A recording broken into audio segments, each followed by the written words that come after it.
PM Modi के America दौरे के बाद अमेरिका और भारत के रिश्तों को लेकर लगातार चर्चाओं का बाजार गरमाया हुआ है। पीएम के दौरे के बाद अब अमेरिका ने भारत को मिलने वाले 21 मिलियन के फंड पर रोक लगा दी।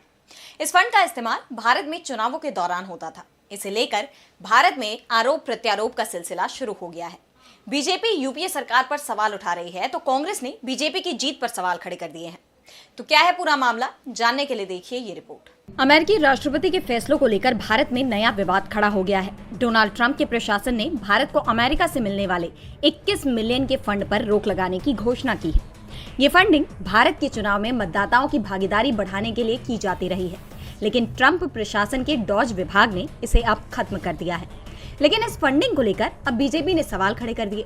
बीजेपी नेता अमित मालवीय ने कांग्रेस पार्टी और जॉर्ज सोरोस पर भारत के चुनावों में विपक्षी हस्तक्षेप के आरोप लगाए हैं।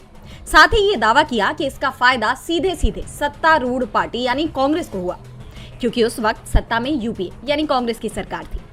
ऐसे में मालवीय ने सोरोस को गांधी परिवार का जाना माना सहयोगी बताया, जिस पर अब कांग्रेस की तरफ से भी जवाब आ गया है। पार्टी प्रवक्ता पवन खेड़ा ने इन आरोपों के जवाब में बीजेपी पर ही सवाल खड़े कर दिए। उन्होंने 2014 के लोकसभा चुनाव में बीजेपी की जीत को इस फंडिंग से जोड़ते हुए सवाल उठाए। पवन खेड़ा ने अमित मालवीय के बयान पर उन्हें जोकर बताते हुए ट्वीट किया कि कोई इस जोकर को बताए कि 2012 में जब चुनाव आयोग को कथित तौर पर यूएस एड से ये फंडिंग मिली थी, तब सत्ताधारी पार्टी कांग्रेस थी।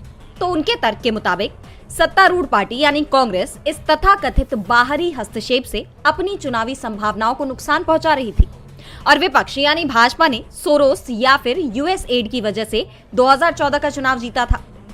पवन खेड़ा ने बीजेपी को उनके ही मुद्दों पर घेर दिया है।